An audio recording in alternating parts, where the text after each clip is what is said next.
Shalom. Mari kita mulai ibadah kita pada sore hari ini. Kita satu hati dalam doa.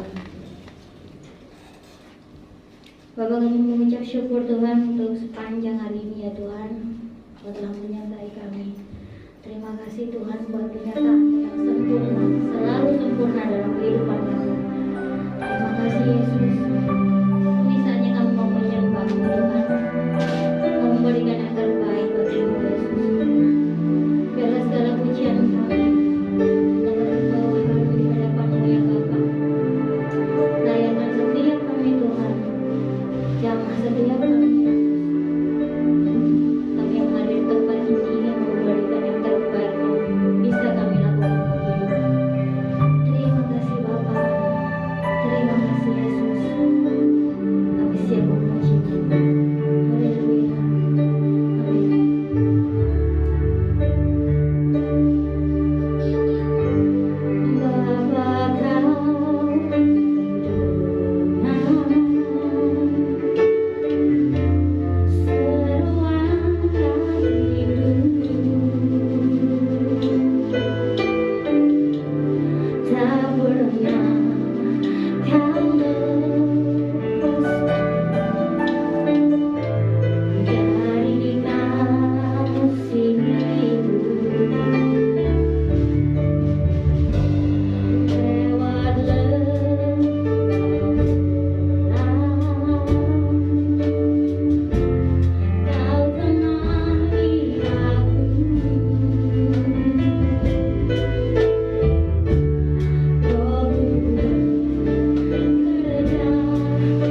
hanya Engkau yang layak kami tinggikan. Terima kasih Tuhan, urapi setiap kami. Kalau sebentar kami akan bersama-sama mendengar Engkau berbicara bagi setiap kami. Urapi kami, buka mata hati telinga kami Tuhan, sehingga pada saat benih firman-Mu ditabur dapat bertumbuh, berbuah, dan nama-Mu saja yang dipuji dan dipermuliakan. Terima kasih Tuhan. Hamba-Mu yang tidak ada apa-apanya ini Tuhan, tutup bungkus dengan kuasa darah-Mu. Mulut, bibir, lidah hamba-Mu Engkau urapi, sehingga apapun yang hamba-Mu sampaikan semua berasal daripada-Mu. Terpujilah nama-Mu Tuhan. Terima kasih Tuhan. Jemaat Tuhan yang siap terima berkat firman Tuhan, mari bersama katakan amin. Haleluya, puji nama Tuhan. Haleluya. Bagaimana kabar Bapak Ibu hari ini? Luar biasa. Ini jemaatnya 1000 loh, suaranya cuma 1. Saya ulangi ya. Bagaimana keadaan Bapak Ibu hari ini? Luar biasa. Ayo berikan sorak-sorai kemuliaan Tuhan. 1 Tesalonika 5 ayat 16 sampai 18. Tolong ditampilkan. Maaf Bapak Ibu, saya buka ya. Tidak bisa membekan. Oke, ini firman Tuhan. Kita baca bersama-sama Bapak Ibu, tidak perlu terlalu cepat. 1 Tesalonika 5 ayat 16 sampai 18, demikian bunyi firman Tuhan. 2, 3. Bersukacitalah senantiasa, tetaplah berdoa, mengucap syukurlah dalam segala hal, sebab itulah yang dikehendaki Allah di dalam Kristus Yesus bagimu. Amin. Puji nama Tuhan. Bapak Ibu yang terkasih di dalam nama Tuhan Yesus Kristus, bukan hal-hal yang baru ya buat kita bahwa di dalam 1-2 tahun terakhir ini kita mengalami yang namanya ya, susah ya, susah betul ya, usaha banyak yang hancur dan segala macam. Bahkan ini berdasarkan penelitian, jadi saya juga tidak asal bicara bahwa banyak perusahaan bangkrut, banyak orang kehilangan pekerjaan, bahkan banyak rumah tangga yang hancur, alias banyak yang bercerai. Kenapa? Karena tuntutan. Ya, orang kehilangan pekerjaan, bagaimana caranya cari uang? Tetapi apapun yang terjadi, dari apa yang kita baca tadi, bersukacitalah senantiasa, tetap berdoa, dan yang terakhir mengucap syukurlah, karena itu yang Tuhan kehendaki. Apa sih susahnya bagi kita untuk mengucap syukur? Mungkin kadang-kadang kita berpikir, oh gampang sih mengucap syukur ketika kita menerima sesuatu yang baik. Wah itu enak, thank you Lord, ya gampang memang.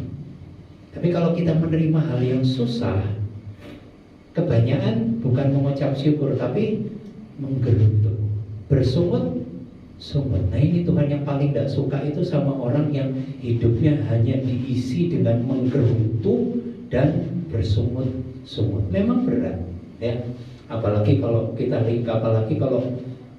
tiba-tiba kita menghadapi masalah yang paling ditakuti dalam sebuah keluarga. Ya, suami tiba-tiba datang ke rumah, Mam, aku dipecat. Waduh, itu berat sekali. Mam, usahaku bangkrut. Dedi, usaha sampingan kita nol. Wah itu berat. Mengucap syukur dalam posisi seperti ini memang tidak mudah. Tapi hari ini kita akan sama-sama belajar. Kenapa ya? Karena mengucap syukur itu harus kita lakukan. Karena itu yang Tuhan kehendaki dari setiap kita. Ada 7, semoga waktunya nututi ya. Yang pertama, kita buka di dalam Filipi 1 ayat 21. Filipi 1 ayat 21. Saya akan coba sampaikan cepat. Kalau tidak nututi, lanjut minggu depan ya, tapi jam 5. Karena kalau jam 2 waktunya kan hanya sebentar. Ya. Filipi 1 ayat 21. Mari kita baca sama. Saya akan bacakan buat jemaat Tuhan di tempat ini. Karena bagiku hidup adalah Kristus dan mati adalah keuntungan. Kita baca bersama-sama 2, 3. Karena bagiku hidup adalah Kristus dan mati adalah keuntungan. Bapak Ibu yang terkasih di dalam nama Tuhan Yesus, bagaimana supaya kita dapat mengucap syukur? Rahasia yang pertama adalah mari kita fokus kepada hal-hal yang positif. Jangan sedikit-sedikit kita memikir yang negatif, negatif, negatif, dan negatif. Ini kejadian sudah lama sekali. Ketika, ya biasalah yang namanya malam minggu itu waktunya wakuncar. Masih tahu Bapak? Ini remaja tahu ya wakuncar itu apa? Waktu kunjung pacar. Waktu itu saya tiba waktunya berkunjung ke mantan istri saya. Itu pertama kali ya, jadi jujur itu pertama kali wakuncar. Tidak sepeda motor masuk belusuan, masuk di lumpur. Bapak Ibu masih ingat? Tahu Medoan, Bapak Ibu? Nah itu sekitar tahun 2000-an ya, mungkin itu sawah. Nah itu saya nyari rumah mantan pacar saya, kebelusuk saya. Ya. Nah itu waktu sudah kebelusuk, saya naik mobil, jadi belusuk. Nah untung, tidak ada masalah gitu ya. Sudah ketemu, terus waktunya pulang di depan UPN mogok mobil saya. Mungkin karena kemasukan kotoran apa. Persis di depan pintunya UPN, tahu ya UPN ya? Mogok. Wah itu gelap Bapak Ibu, jam 9 malam. Waduh, petang, nggak ada siapa-siapa. Saya udah tetap tidak bisa nyala. Saya bingung, saya cuman Tuhan ini gimana ini Tuhan? Saya tidak punya pengetahuan yang terlalu banyak tentang mobil. Jadi yang saya tahu saja, saya bersihkan busi. Pada umumnya cuman itu ya biasanya. Saya coba cek listrik dan segala macam. Aman itu. Lah kok mogok ya? Saya coba kek. Waduh, dalam nama Yesus. Waduh. Sampai mesinnya itu saya buka, tangan saya gini. Dalam nama Yesus nyala. Aduh. Tiba-tiba di depan saya ada dua orang gede-gede, rambutnya segini semua. Wah, darah Yesus habis. Saya langsung pegang dompet. Mau saya lempar ke bawah mobil maksudnya. Tahu-tahu sudah di depan saya. Ya, dalam hati saya bilang, tamat. Tiba-tiba orangnya, suaranya lu Bapak Ibu, malam Pak, ada yang bisa dibantu? Wah, saya kaget betul. Saya mogok, Mas, bisa saya bantu? Saya periksa sama mereka, diperiksa. Kayaknya memang benar-benar mogok ini Pak. Terus dia kontak sama tukang parkirnya UPN, Pak, mobilnya dimasukkan saja, nanti saya antar Bapak pulang. Itu yang tidak masuk di kepala saya. Jadi akhirnya mobilnya parkir di UPN. Nanti dia bilang besok Bapak kesini, di depan situ ada bengkel, nanti kami berdua bantu bawa ke bengkel. Bapak kesini pagi-pagi aja sekitar jam 7, jam 8 Pak. Betul, mobil saya masuk, saya diantar pulang. Rumah saya waktu itu ada di Jalan Demak. Bayangkan dari UPN ke Demak, itu dari pojok ke pojok ya. Loh, saya diantar naik sepeda motor. Itu sampai rumah saya cuma bilang terima kasih Tuhan Yesus. Bayangkan orangnya rambutnya segini-gini. Kesan apa yang kita dapat? Pasti ini orang mengerikan. Loh, saya langsung mau lempar dompet, berarti kan bayangan saya sudah bakal dirampok.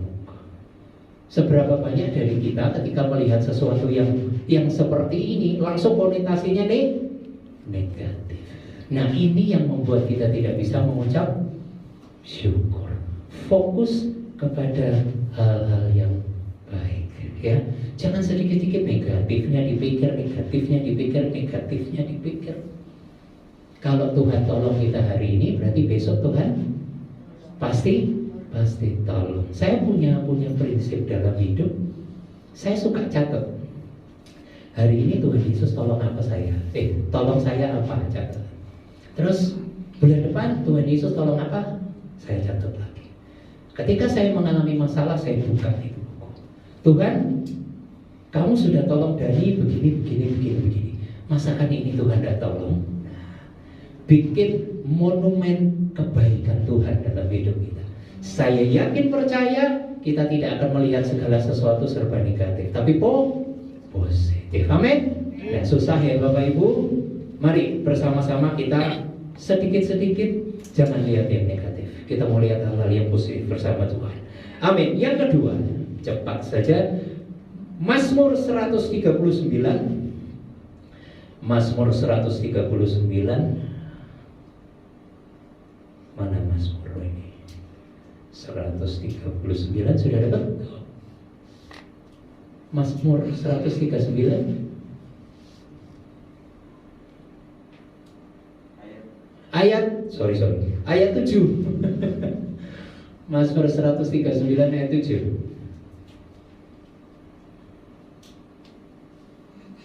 Ayat 7. Yes.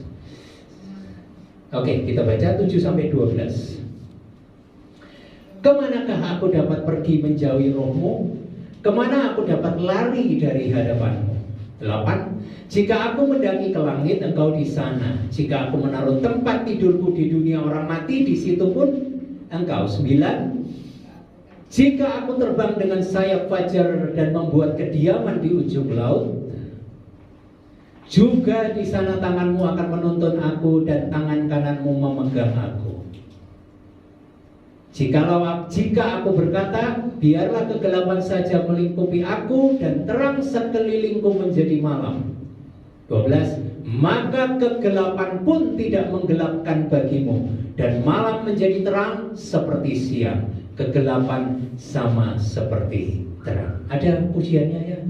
Kemanakah aku dapat pergi menjauhi rohmu Tuhan? Ku berlari mendaki ke langit, namun engkau ada di sana. Yuk sama-sama. Aku terbang dengan sayap fajar, diam di ujung bumi, namun tanganmu menuntunku selalu, bawaku mendekat padamu. Refnya next time ya. Engkau Tuhan Allah Maha Tahu. Jadi masalah kita Tuhan pasti tahu ya. Nah, yang kedua yang ingin saya sampaikan kepada Bapak Ibu dari ayat ini, arahkan pikiran kita pada kebaikan Tuhan. Seperti yang saya katakan tadi, kita punya monumen kebaikan Tuhan.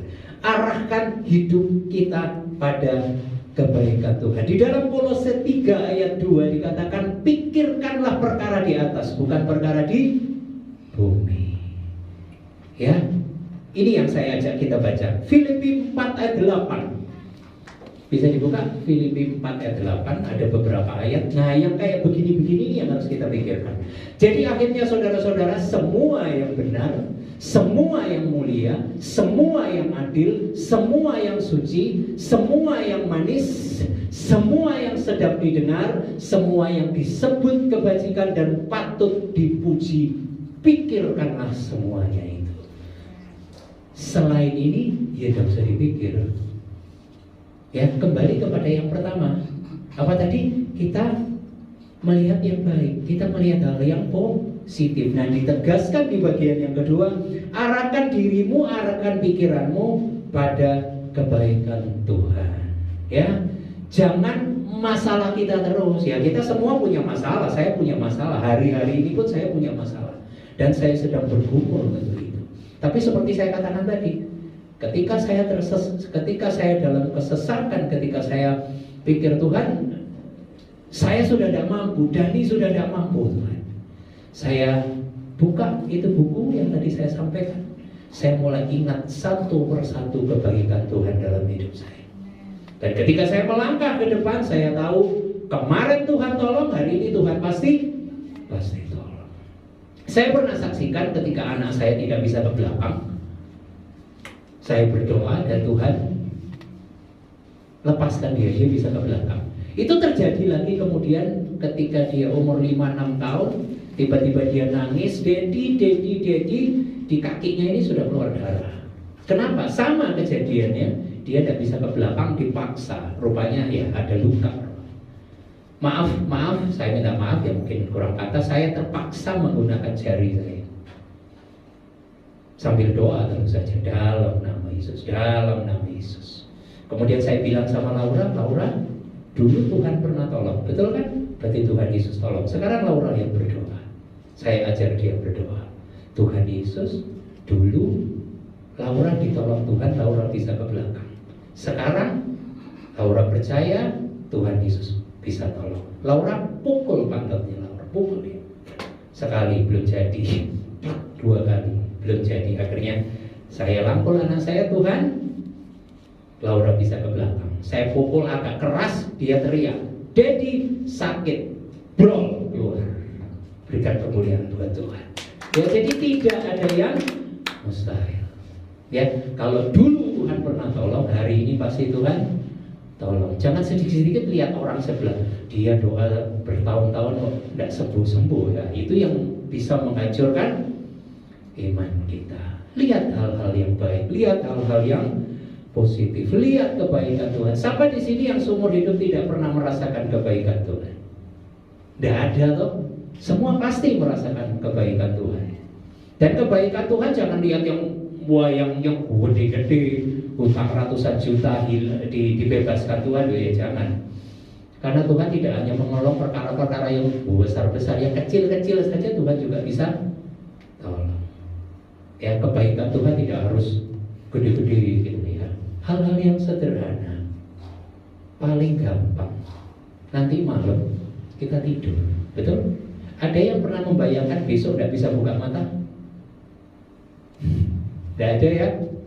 Semua pasti yakin besok masih buka mata.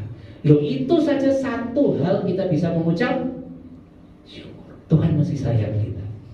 Bayangkan begitu tutup, sudah game over. Tidak bisa lihat suami, tidak lihat istri, tidak bisa lihat anak. Betul kan? Nah, jadi kalau hari ini, tadi pagi saya bisa melek, besok dalam nama Yesus pasti bisa melek. Pasti kita masih bisa berdoa, menyembah Tuhan, dan lain sebagainya. Amin. Number 3, semoga masih nutup.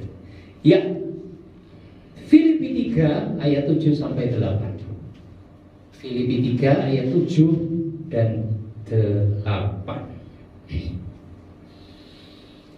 Tetapi apa yang dahulu merupakan keuntungan bagiku, sekarang kuanggap rugi karena Kristus. Malahan segala sesuatu kuanggap rugi karena pengenalan akan Kristus Yesus Tuhanku lebih mulia daripada semuanya. Oleh karena dialah aku telah melepaskan semuanya itu dan menganggapnya sampah, supaya aku memperoleh Kristus. Ini ucapan dari siapa? Rasul Paulus. Kita tahu ya bagaimana perjuangan pelayanan dari seorang Rasul Paulus. Didera, dipukuli, disiksa, dan segala macam.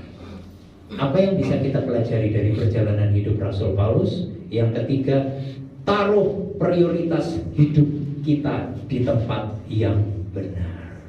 Hidup ini ada prioritas. Hidup ini ada skala prioritas. Mana yang penting, mana yang tidak penting. Biasanya pada umumnya ibu-ibu, wanita itu pasti punya yang namanya skala prioritas kalau sudah masuk supermarket. Ya, bahayanya kalau masuk supermarket tidak bawa catatan. Itu biasanya yang dibelanjai itu tidak seperti yang ada di rumah. Dad, aku minta duit, aku mau beli ini. Tapi tidak dicatat. Begitu sampai di mall, yang dilihat kan banyak ya Pak ya. Akhirnya kebawa semua. Yang tidak perlu dibelanja akhirnya dibelanja. Itulah sebabnya kadang-kadang suami kalau ngajak istri ke mall itu digandeng kenceng supaya tidak banyak noleh. Supaya kalau pas noleh ke kiri tarik, noleh ke kanan tarik. Kenapa? Karena digandeng suami terus, ya. Bercanda. Ya. Jadi ayo kita taruh prioritas hidup kita di tempat yang benar. Jadikan Yesus, jadikan hadirat Tuhan sebagai prioritas dalam hidup kita. Kita coba belajar dari seorang Salomo. 2 Tawarikh 7 ayat 14. 2 Tawarikh 7 ayat 14. Ini yang diucapkan oleh Raja Salomo ketika dia mentahbiskan bait Allah, ya. Dan umatku yang atasnya namaku disebut merendahkan diri. Maaf, ini ucapan Tuhan. Dan umatku yang atasnya namaku disebut merendahkan diri, berdoa dan mencari wajahku. Dengar Bapak Ibu.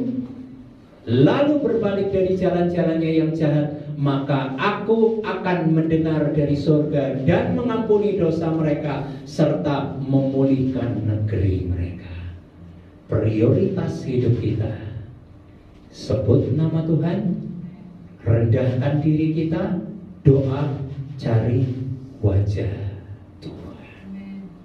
Ku ingin selalu bersekutu denganmu, menikmati hadiratmu, biarkan rohmu tinggal dalam hidupku.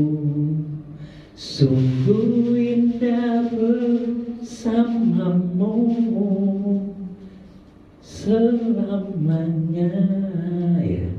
Sesuatu yang indah kalau kita tinggal di dalam Tuhan. Jadi apapun hidup kita, apapun yang kita kerjakan, ayo kita mau prioritaskan Tuhan. Yang lainnya itu nomor 2, nomor 3, nomor 10, nggak apa-apa. Tapi kita prioritaskan hidup kita di tempat yang benar. Cari Tuhan, sebut nama Tuhan, panggil nama Tuhan, rendahkan diri kita di hadapan Tuhan, berdoa, cari wajahnya setiap pagi. Begitu kita bangun pagi, jangan belum langsung buka buku, baca koran, bikin kopi, tidak. Tapi kita cari Tuhan. Sudah hampir 3-4 bulan terakhir, entah kenapa saya memilih untuk bangun pagi antara jam 3 sampai jam 5. Saya berdoa, ya, berdoa buat kita yang tidak bisa main gitar ataupun apalah, kita bisa mendengar pujian, ya. Sekarang banyak MP3 dan segala macam, kita bisa buka YouTube, ya, kita menyembah dengan pujian-pujian ini. Kalau tidak salah ada di YouTube, ada itu doa pagi, ada yang 1 jam, ada yang 2 jam, ada yang 3 jam. Saya sering ikuti yang dipimpin sama itu loh, yang nyanyi apa lagunya top, Michael Panjaitan, ya. Itu saya sering ikut itu. 3 jam memang lama sekali, jadi biasanya saya cuma ikut 1 jam. Kalau saya bangun jam 3, ya berarti saya sembah Tuhan jam 3 sampai jam 4. Kenapa? Kita itu saat-saat yang enak gitu. Nggak mungkin dong kita digedor itu, ya. Kalau pasangan kita mungkin terganggu, ya, kita bisa pindah kamar kayak. Atau mungkin ya namanya mesbah keluarga, ya, ajak suami bangun, ajak istri bangun, kita bangun mesbah Tuhan. Soal nanti mau tidur lagi masih silakan gitu loh, ya. Tapi yang penting apa yang kita kerjakan pada pagi hari, kita cari Tuhan terlebih dahulu. Itu saya biasakan sudah hampir 3-4 bulan ini. Saya pernah, bayangan saya sih cuma 1 jam, tapi enak saya nikmati dengar musik. Ya puji Tuhan saya bisa main gitar sedikit. Begitu kuncinya saya tidak tahu, saya buka psalm note sambil melek ngikuti. Nah, saya nyembah Tuhan, enak, nyaman. Begitu saya melek, saya kaget, sudah 6:30 dari jam 3. Bapak Ibu. Indah Bapak Ibu kalau menyembah Tuhan, amin. Nggak kerasa. Yang penting kita masuk dalam hadirat Tuhan, amin. Ya, jadi yang pertama kita fokus pada hal-hal yang positif. Kedua, arahkan pikiran kita pada kebaikan Tuhan. Yang ketiga, taruh prioritas hidup kita di tempat yang benar. Di mana? Di dalam hadirat Tuhan. Ya, yang keempat, Galatia 2 ayat 20. Galatia 2 ayat 20.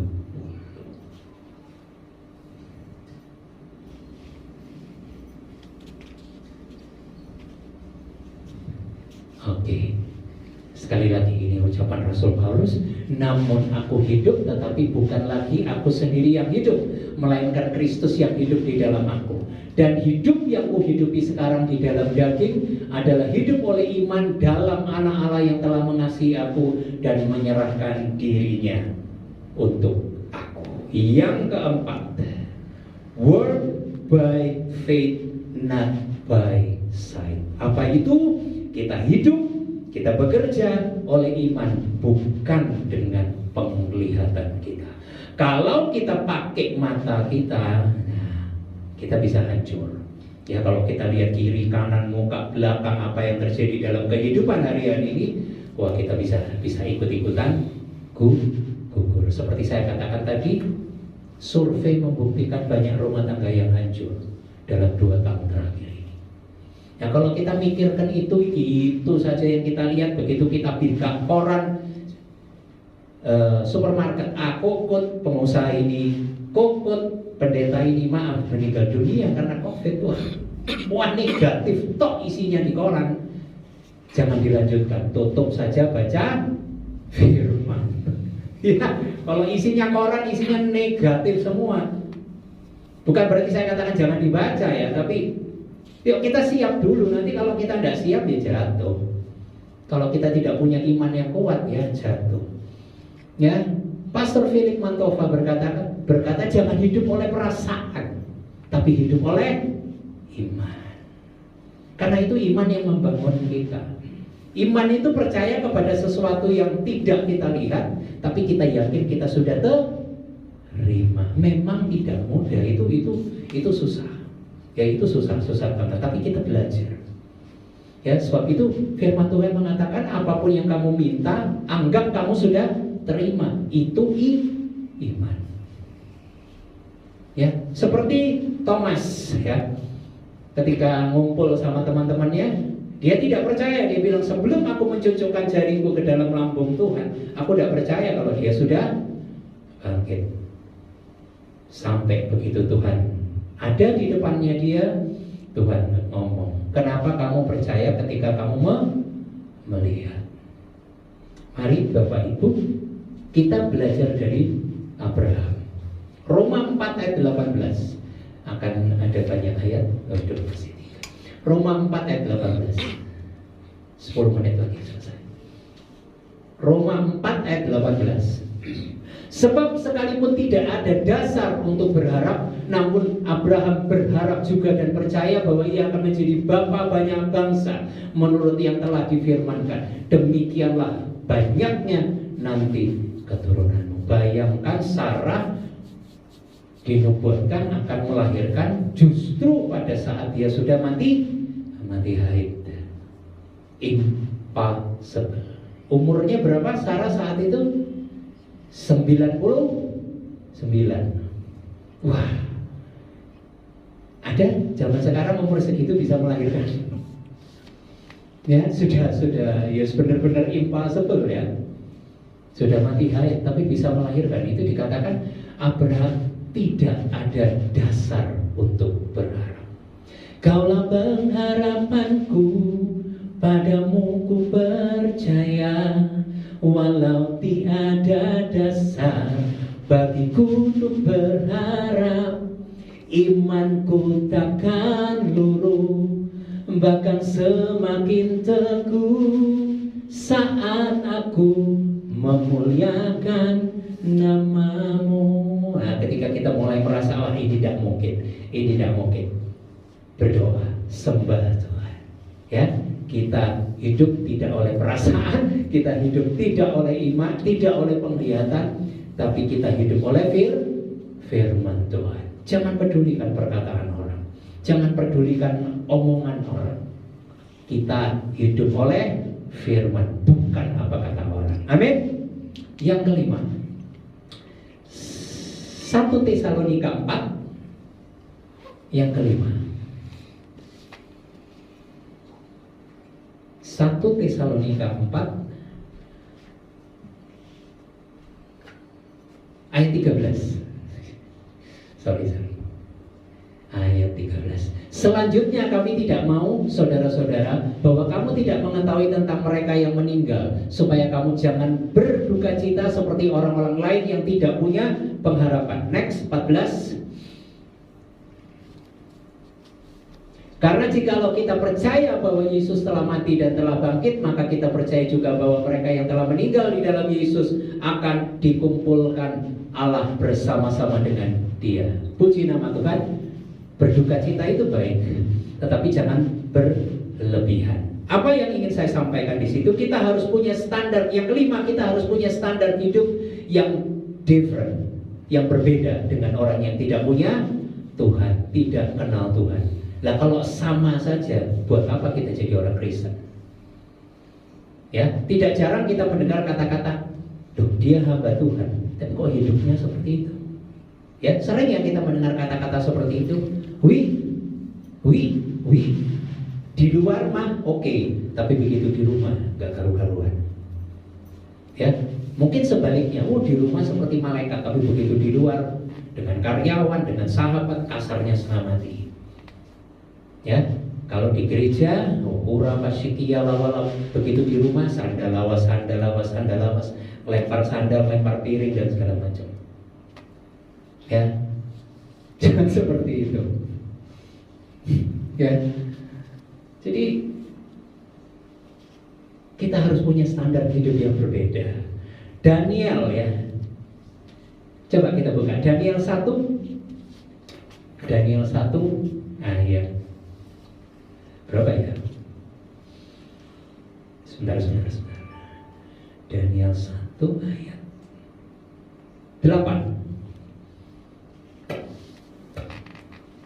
Daniel berketetapan untuk tidak menajiskan dirinya dengan santapan raja dan dengan anggur yang biasa diminum raja. Dimintanyalah kepada pemimpin pegawai istana itu supaya ia tak usah menajiskan dirinya. Setelah itu 15. Lihat hasilnya Bapak Ibu.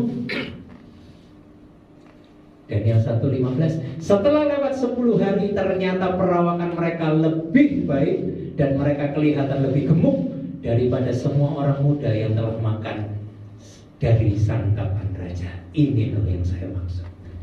Ya, kita harus punya standar hidup yang berbeda dengan orang dunia. Kalau orang dunia sedikit-sedikit mengeluh, sedikit-sedikit menggerutu, sedikit-sedikit menyalahkan orang lain, menyalahkan keadaan, menyalahkan situasi, kita harus berbeda. Ada kata-kata keren, dare to be different. Berani untuk berbeda. Ya, jangan takut kehilangan teman, jangan takut kehilangan sahabat. Lebih takut kehilangan Tuhan.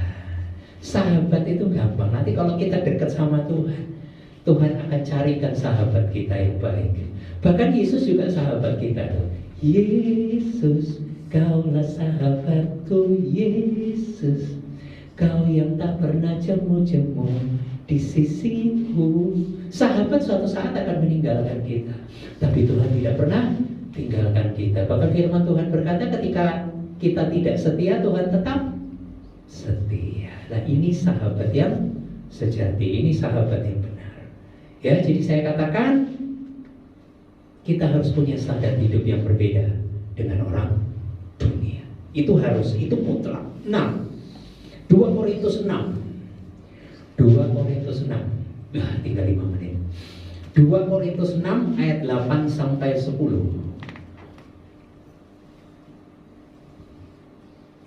Iya betul. Ketika dihormati dan ketika dihina, ketika diumpat atau ketika dipuji, ketika dianggap sebagai penipu namun dipercayai. 9. Sebagai orang yang tidak dikenal namun terkenal, sebagai orang yang nyaris mati dan sungguh kami hidup, sebagai orang yang dihajar namun tidak mati. 10. Sebagai orang berduka cita namun senantiasa bersuka cita, sebagai orang miskin namun memperkaya banyak orang, sebagai orang tak bermilik sekalipun kami memiliki segala sesuatu. Apa yang bisa kita ambil dari firman Tuhan hari ini? Yang keenam, Temukan sisi positif dari setiap kejadian atau masalah yang terjadi dalam hidup. Seperti kesaksian, seperti cerita kecil yang saya sampaikan tadi siang, ya. Bagaimana sebuah keluarga yang tiba-tiba anaknya divonis leukemia, ya, nggak pernah kebayang keluarga ini bisa punya anak seperti ini. Dia tidak mengeluh, dia tidak pernah lapor kepada papa mamanya. Satu kerinduan dia adalah supaya keluarganya utuh kembali, walaupun itu harus dia bayar dengan nyawanya dia. Luar biasa, ya, anak kecil ini yang nggak tahu apa-apa. Jadi jangan sedikit-sedikit kita langsung mengambil posisi, wah, aku begini, berarti negatif. Ya, kita masih ingat ketika Tuhan Yesus dikasih tahu bahwa Lazarus mati. Apakah Tuhan Yesus langsung bertindak? Tidak. Dia nunggu berapa hari, Bapak Ibu? 4 hari. Apa yang Tuhan Yesus katakan? Supaya memuliakan nama Tuhan. Yohanes 11 ayat 4. Yohanes 11 ayat 4.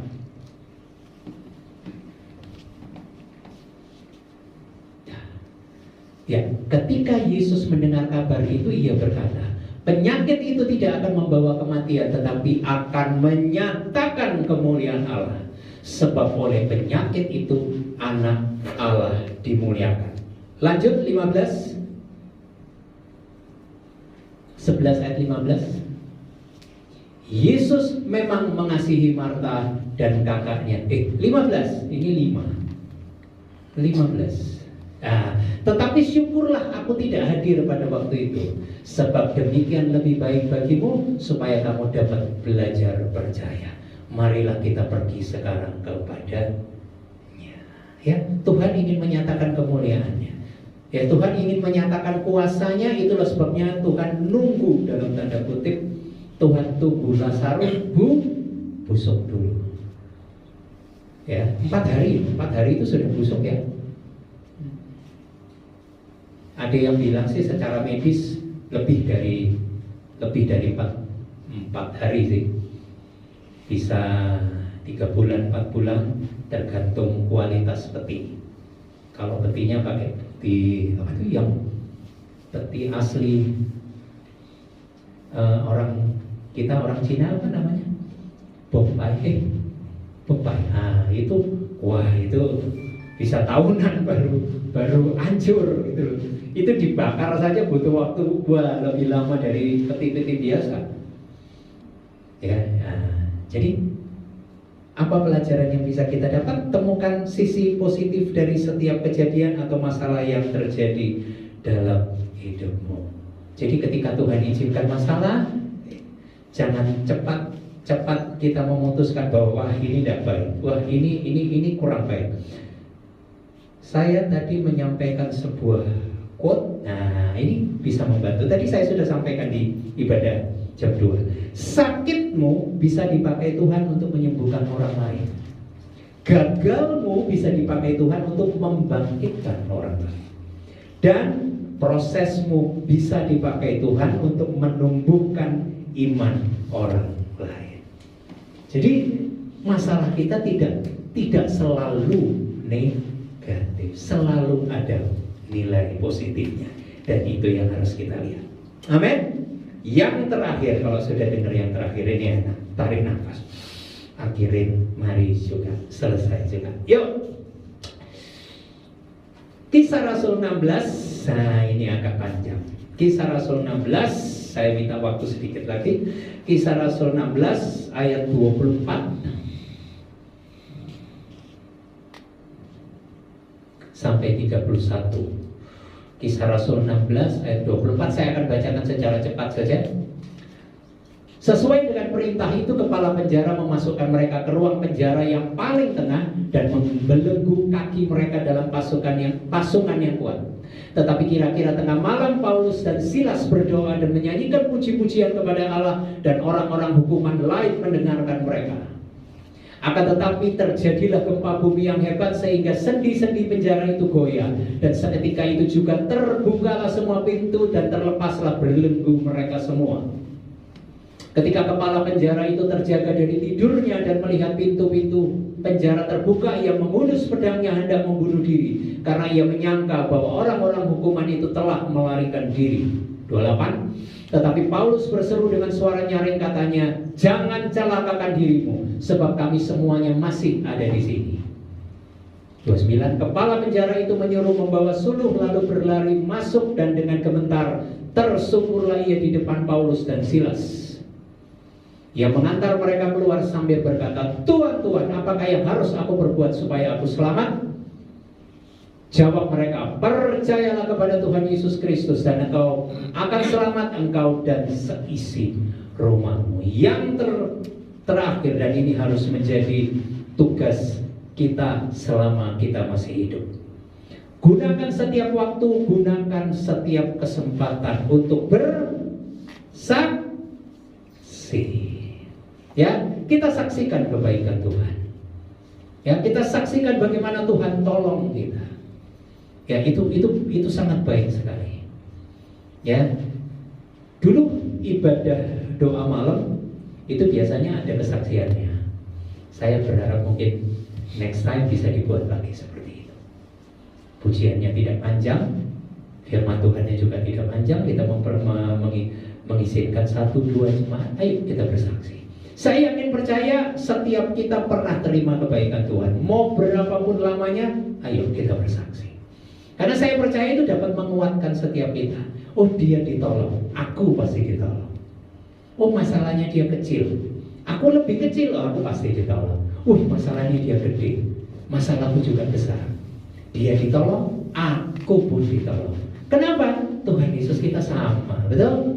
Nah, ya. Jadi ini 7 rahasia penting bagaimana supaya kita dapat mengucap syukur. Saya ulangi, yang pertama kita fokus pada hal-hal yang positif. Jangan banyak mikirkan hal-hal yang negatif. Arahkan pikiran kita pada kebaikan Tuhan. Sebab Tuhan baik, sebab Tuhan baik, sebab Tuhan baik, anugerahnya kekal selamanya.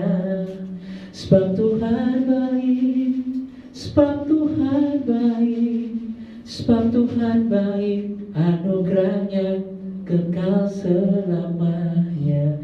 Banyak pujian tentang kebaikan Tuhan. Nyanyikan itu, biarpun suaramu fals, Tuhan tidak melihat itu. Ya, Tuhan melihat hati kita. Sebab Tuhan baik, bahwasanya untuk selamanya kasih setianya. Tahu Bapak itu lagu lama banget. Sebab Tuhan baik, bahwasanya untuk selamanya kasih setianya. Amin. Haleluya. Ya, pemain musik bisa maju ke depan. Haleluya. Yang ketiga, taruh prioritas hidup kita di tempat yang benar. Ya, kita prioritaskan Tuhan. Oke? Hidup oleh iman. Jangan pakai penglihatan kita. Kemampuan kita terbatas, pikiran kita terbatas. Yang kelima, punya standar hidup yang berbeda dengan orang lain. Ya, jangan justru ketika kita datang, kita dilihat orang, troublemaker. Nah, ini tidak baik. Justru dengan hadirnya kita, orang-orang di sekeliling kita justru diberkati dan kita menjadi seorang peacemaker, ya, pembawa damai, pembawa sukacita, pembawa kemenangan. 6, temukan sisi positif dari setiap kejadian. Ya, ketika Tuhan izinkan terjadi, berarti Tuhan punya rencana yang baik buat kita. Sedikit saya minta waktu sedikit. Mungkin saya pernah saksikan ketika saya pulang dari persekutuan doa. Waktu itu saya ikut persekutuan doa di Kertajaya. Tante Erna kalau tidak salah, ya. Itu saya pulang bersama istri. Persis di belokan segitiga, ya. Waktu itu Sutos belum ada. Ya, saya ingat, Sutos sudah ada apa belum? Itu kan kalau terus itu bisa nyambung ke Sutos. Kalau ke kiri ke Aditya Warman, kalau ke kanan ke Maijen. Itu waktu saya dari Indragiri belok ke kanan, itu delosor saya. Delosor. Sepeda muncul, saya kemana, istri saya kemana. Saya merasakan betul yang namanya kebaikan Tuhan di sini. Jujur mulut saya sempat ngumpat. Saya dikaplok, dipukul dari belakang sama istri saya. Pelak mulutmu kok kayak gitu. Ketika saya noleh ke belakang, bayangkan Bapak Ibu kalau lagi di jalan, kemudian berhenti sebentar saja, pasti sudah din. Syukur-syukur hanya din. Kadang-kadang ditambahi kata-kata yang nggak enak, dimaki. Itu Bapak Ibu hampir 1-2 menit saya di aspal. Itu mobil di belakang saya diam, berhenti, dan tidak ada satupun klakson bunyi.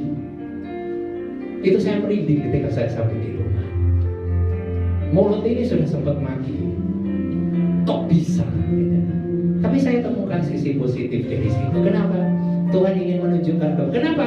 Sepanjang saya pulang, ini mulut menggerutu terus, Bapak Ibu. Saya menganggap apa yang disampaikan oleh hamba Tuhan itu tidak terjadi, Bapak. Saya berargumentasi dengan istri di sepeda motor. Temukan sisi positif. Tuhan harus izinkan saya delosor. Tapi di situ saya temukan kebaikan Tuhan. Saya noleh, saya lihat, semua berhenti. Saya diangkat, sepeda motor saya diangkat, istri diangkat, dikasih minum, teh botol gratis sama warung di samping. Pak, minum. Bu, minum. Kakinya nyonya saya nggak bisa dipakai jalan 1 minggu. Karena ada yang sobek rupanya ada batu kecil di masjid. Saya yang nggak apa-apa, cuman jin saya waktu itu sobek. Ya, jadi temukan sisi positif dari setiap kejadian. Jangan langsung menggerutu, jangan selalu bilang Tuhan, ketika aku punya masalah kamu di mana? Tuhan ada di mana-mana. Tuhan itu omnipresent. Di sini Tuhan ada.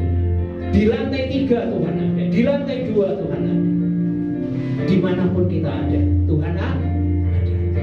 Yang terakhir, gunakan setiap waktu dan kesempatan kita untuk bersaksi. Selagi hari siang bekerja, kita memuliakan nama Tuhan. Berikan sorak-sorai kemuliaan buat nama